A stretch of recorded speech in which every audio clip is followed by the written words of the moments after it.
I hope everyone's doing great on this Saturday afternoon. It's a beautiful day here in Munich. I just wanted to pop on and discuss something that I've been inspired to talk about over the last few days. I'm just getting a chance to get on now, which is what's holding you back in your mediumship and what's holding you back in your development to work with spirit. I do feel that when we start down the path in our mediumistic unfoldment, a lot of times we sort of leapfrog right into focusing on the spirit world, how the spirit world functions, how we communicate with the spirit world through our abilities, through our clairs, such as clairvoyance, clairaudience, claircognizance, clairsentience, and so on, and which is all important. But a lot of times we don't do what I find, which is a very important step, especially in the beginning, to start this process, though I find it to be a lifelong process, which is to look at ourselves and also look at your own spirit and your own soul and start to understand that anything we have with us from our past, we're carrying through life. And when you're going into a one-on-one practice reading or a gallery reading, when you're going up a platform, we're bringing all of this baggage with us.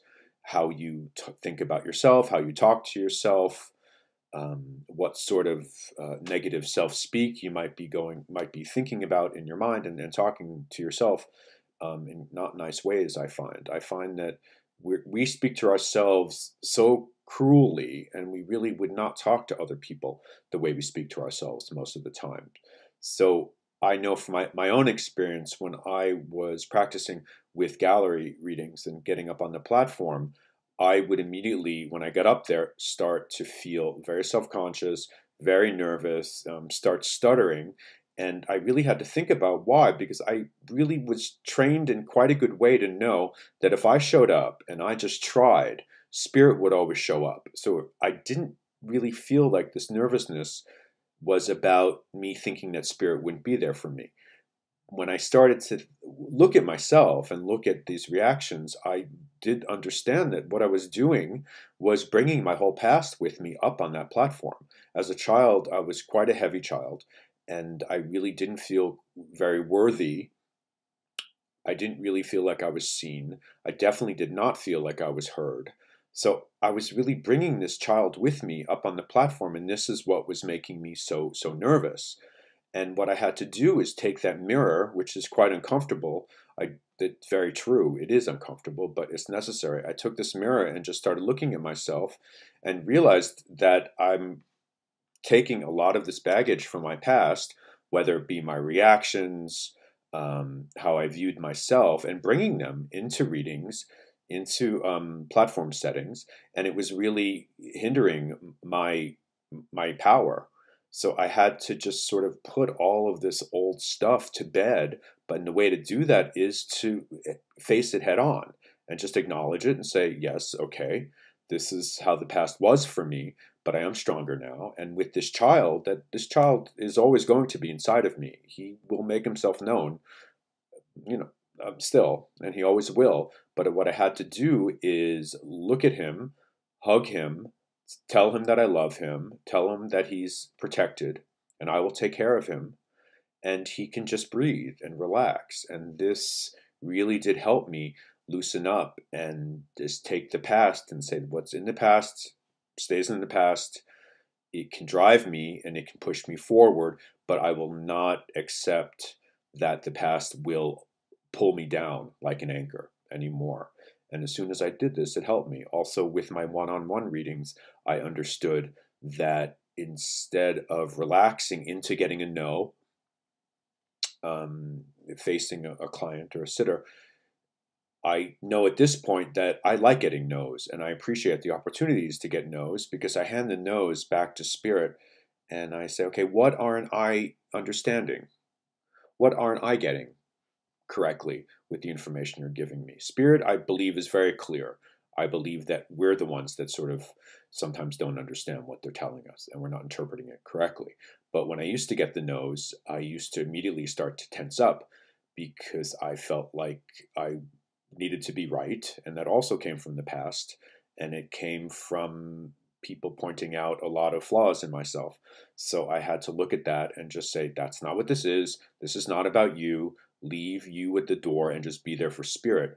And it really did help me. So I think it's so important to look at yourself and understand all your reactions, what you're bringing into, we're sticking with mediumship, but it can work in any aspects of your life, many aspects of your life, I feel. But in terms of mediumship, what are you bringing into this reading? You should be bringing your trust and your confidence in spirit, and give spirit your trust and your confidence, and just try to make yourself this pure and clear channel to bring through this information and this evidence of survival. But in terms of making the reading as little about you as possible is very important. We are the voice for the voiceless, as I tend to say a lot. So they're excited that we're there, and they know that it's easy to just get out of the way if we just trust. So think about it. The next time you do a reading, what are you bringing into this reading? And are you meeting spirit halfway? And just look at yourself and just start doing this work that's so necessary. I don't believe this self-examination, this self-reflection ever stops. I really don't. And I really wish that people would understand that when we're starting down this path in mediumship or healing or anything in terms of being a light worker, we have to look at ourselves. And I feel by the time we realize this, it's too late. They have us hooked, spirit. So we need to go down this path and examine ourselves. Whenever I feel a bit off and kind of nervous about having to look at another layer, because the layers just keep appearing. It's like an onion. You can go deeper and deeper, and another layer will come, and you think you worked through all of this stuff from the past, and there's another layer and another layer. But it's so important to heal ourselves. As the great spirit healer Harry Edwards said, heal or heal thyself. So we have to be healed. We have to work on healing ourselves in order to heal other people. And I believe that mediumship is the great healer. It is always about healing. It's about love. So in order to be the best facilitator to help heal people, we also have to heal ourselves and work on ourselves. So I'm hoping that you can face this difficult but so important journey on looking at yourself and looking on how the past has affected you, and acknowledging the past. We're all products of our past, but we're also the hope of our future. So just look at the past, see it, face it, let it go, and don't use it as an anchor, and just use it as a push forward.